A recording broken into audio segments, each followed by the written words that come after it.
This successful rapper, actor, and producer popularized the catchphrase, Izzle. What's up, nephew? Big Snoopy D.O. double jizzle. It's off the hizzle with shizzle. Yeah, I can dig it, Jeff Frizzle. Your little brizzle's off the hizzle. Welcome to WatchMojo.com, and today we're taking a look at the life and career of Snoop Dogg. It's the one and only D.O. double G. Snoop Dogg. Cortazar Calvin Brodus was born on October 20th, 1971 in Long Beach, California. At an early age, he sang and played piano, and by 6th grade, he was rapping. After high school, he served time in prison for a drug offense and began recording homemade tapes with other rappers. His freestyles were eventually noticed by Dr. Dre. Taking the stage moniker Snoop Doggy Dogg, the rapper's first collaboration with Dr. Dre was the 1992 single Deep Cover. Creep with me as I crawl through the hood. Maniac, lunatic, call him Snoop Eastwood. Kicking dust as I bust police. And you never hear me howling about peace. Prior to releasing his own debut, Snoop made several appearances on Dre's first solo record, The Chronic. And that's realer than real deal, Holyfield. And now you hookers and hoes know how I feel. Well, if it's good enough to get broke off a proper chunk, I take a small piece of some of that funky stuff. Snoop Doggy Dogg's first album, Doggy Style, came out in 1993. The hip-hop disc showcased the rapper's softer vocal style in comparison to other gangster rappers, and premiered at the top of the Billboard 200 chart. This was thanks to some gangsta funk production from Dr. Dre and the top 10 singles Gin and Juice and Who Am I, What's My Name. It's the bound to the wild, creeping and crawling, Yiggy yes yo, and Snoop Doggy Dogg. While recording the album, Snoop was arrested in connection with the death of a rival gang member. He capitalized on his approaching trial by acting in the 1994 short film Murder Was the Case, and this film was accompanied by a #1 soundtrack.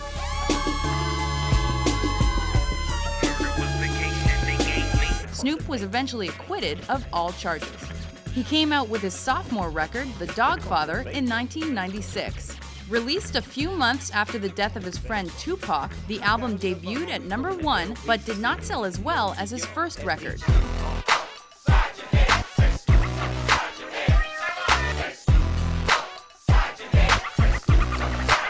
Changing his name to Snoop Dogg, he released The Game Is to Be Sold, Not to Be Told in 1998.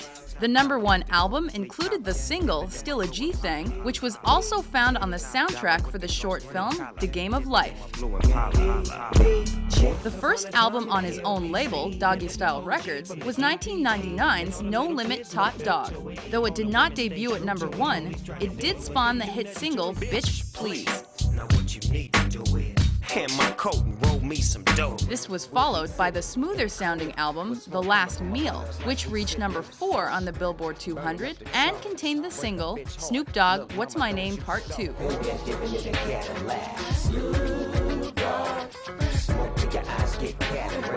Next up was the pornographic film Snoop Dogg's Doggy Style, and later Snoop Dogg's Hustlers, Diary of a Pimp, which became the top-selling US porn video of 2003. During this time, Snoop also did some acting. His most notable roles were in films such as The Wash, Bones, and Training Day. Who you working for?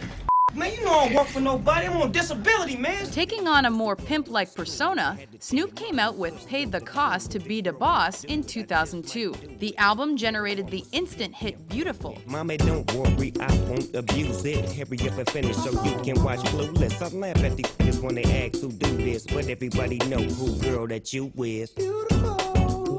I just want you to know you're my favorite girl. 2 years later, the disc R&G, Rhythm and Gangsta, the masterpiece, was released and yielded his first #1 single, Drop It Like It's Hot. When the pimp's in the crib, ma, drop it like it's hot. Drop it like it's hot. Drop it like it's hot. That year also saw the release of The Hard Way. This album was by the hip-hop group 213, which was made up of Snoop Dogg, Warren G, and Nate Dogg. 213 is the crew for show, and they know about us everywhere we go. Hey, where the groupies at? I was just about to call till Snoop Dogg told me that he phoned. In addition, Snoop played roles in the films Soul Plane and Starsky and Hutch. You know a lot about golf. I know even more about grass. I don't question that. In 2006, Snoop made a number of appearances on other artists' tracks and came out with the Blue Carpet Treatment. The effort produced the top 20 single, That's That Shit, and his second #1 single, I Wanna Love You.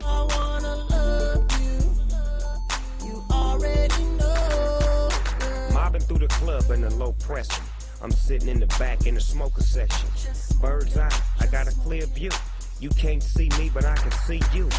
His 9th album, Ego Trippin', dropped in 2008. It debuted at #3 on the Billboard 200 and featured the Grammy-nominated track, Sensual Seduction. I'm gonna take my time.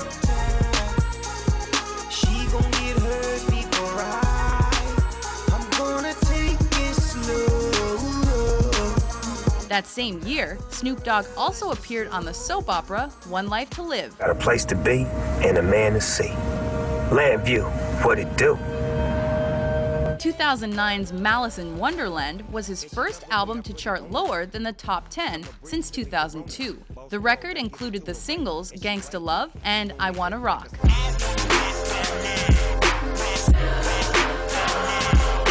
In 2010, Snoop Dogg collaborated with Katy Perry on her song California Girls, and this gave him his third #1 single. Home tan, fit and ready. Turn it up cause it's getting heavy. Wild, wild, West Coast. These are the girls I love the most. I mean the ones, I mean like she's the one. Kiss her, touch her, squeeze her buns.